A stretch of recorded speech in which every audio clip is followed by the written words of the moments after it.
விக்கலை சில நொடிகளில் நிறுத்த இவற்றை செய்யுங்கள்.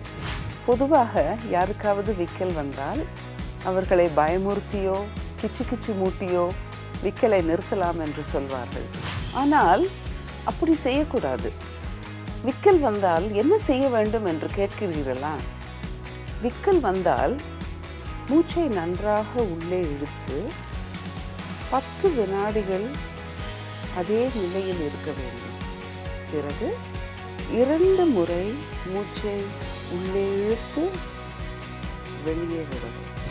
ஒரு காகித பையை எடுத்து அதிலிருந்து மூச்சை உள்ளே இழுங்கள். ஆனால் தலை முழுவதும் பைக்குள் இருக்கக்கூடாது. 48 மணி நேரத்திற்கு மேல் விக்கல் தொடர்ந்து இருந்தால் கண்டிப்பாக ஒரு மருத்துவரை அணுகவும்.